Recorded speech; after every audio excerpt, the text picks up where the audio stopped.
Okay, I'm making this video for my second YouTube video. I know this camera is really bad. I'm working on fixing that. I'm hopefully going to get some better camera to start filming better, and I'm going to start my reaction videos here soon. It's taking a little longer to get all that together, but I decided to make this video so I can go over something new that I got. If you follow me on TikTok, I already shared this. But if you don't, if you're one of my very few followers that follows me, but not over TikTok too, you probably haven't seen this. This is a model 1832 for artillery sword. I know you're most likely not going to be able to see that stamp on there because how crappy this camera is, but it is dated 1841, most likely used during the Mexican-American War and the American Civil War. These was used during both wars, also used in the Second Seminole War, which was another conflict against Native Americans. Um, it has three folders. I don't know if you can see that. Yep, one, two, then three folders. Double-edged blade. It's in pretty decent shape, all things considering, because most of these are really chipped up and usually broken. This one's in relatively decent shape all the way around. Um, I wouldn't say it's excellent, but I would definitely say it's not bad. It's a solid, probably $600 sword right here. Let me see if I can get this light on here a little bit so you can see that handle.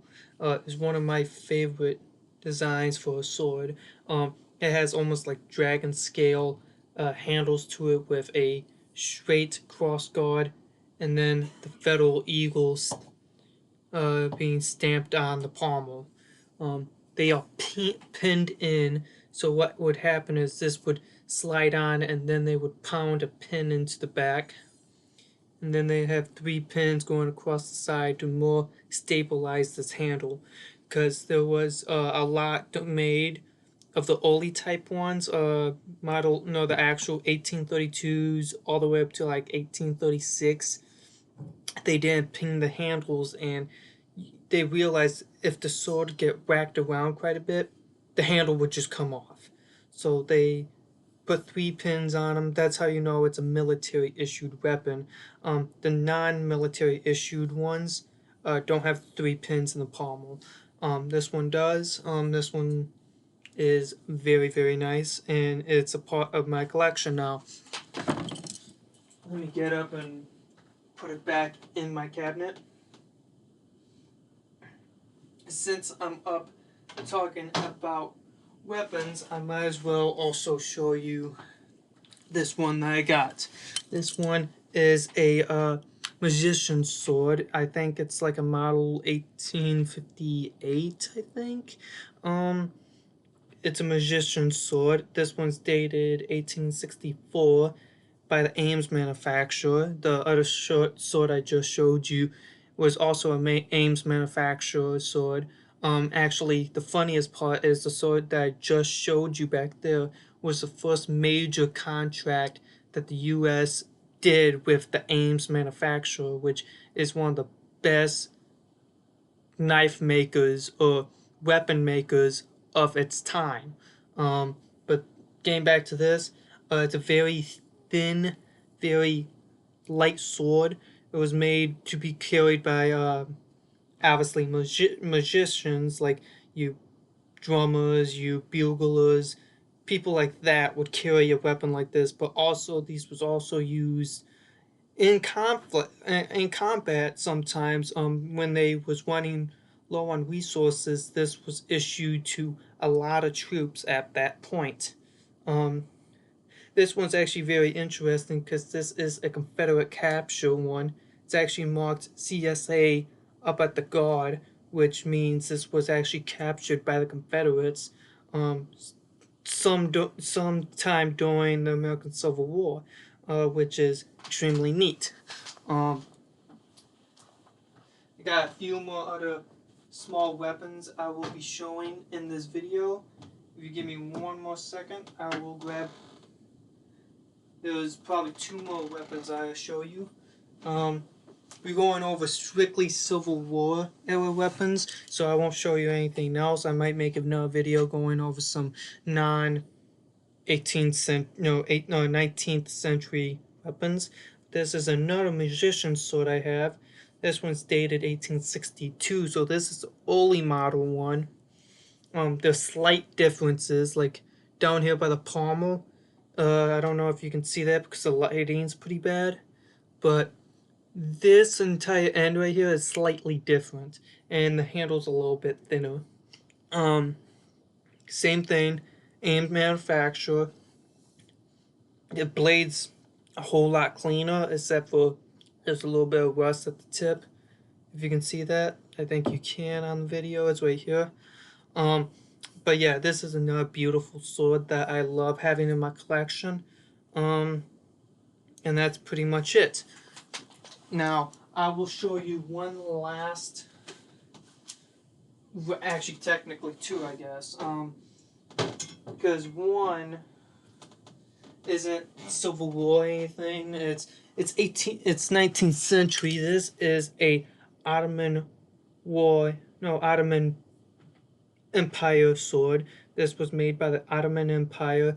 This is most likely 1880s, 1890s, about anywhere from 40 to 50 years before the collapse of the Ottoman Empire. It's nothing really stamped on this because Ottoman swords was notoriously really brutally made, and didn't pay too much attention to it, because up here you can see it's one solid piece going all the way through. This is one solid piece of metal with bone on the end. As you can see, it has a flared end for you hand wouldn't slip off if you was doing cavalry battles or something. And the handle is made out of bone with pins in it. No, you're most likely not going to be able to see that, but there is Arabic writing on the blade. It's pretty hard to see on this camera. Maybe a little bit down there you can see, but it is Arabic writing on the blade, which is very neat. Now, the last thing I will show you is actually a relic. I'm going to pull it out of this case, but I'm going to show it to you with the case. This is a relic pocket knife from the American Civil War, made by the American Knife Company, which was, just standard. Now, I know you're not going to be able to see this, but up here on top, it is dated August of 1862, and it says American Knife Company on the handle. Like I said, it's a relic, so it's a little screwy, but that is actually a pretty rare knife. These knives are very uncommon. Yes, you will see relic pocket knives from American Civil War, but you will not see American Knife Company knives like this. These specific knives are quite rare. They're not overly expensive. They're about maybe $200, maybe $300, but it is definitely a very neat item and quite rare. Now, that's the one thing people always make assumptions that anything rare is expensive. That's not always the case. Sometimes rare just means that it's didn't make as many, or a lot of them wasn't in Pacific battles, like those weapons that was made Pacific Wars but never was used, and that makes it rare. But once again, it's not expensive because it wasn't used. That's the kind of concept behind it, I guess. But that's the last of my weapons from the 19th century. So I hope you enjoy this video. If you want, drop a like down there. Drop a like on this video, and I would appreciate if you follow.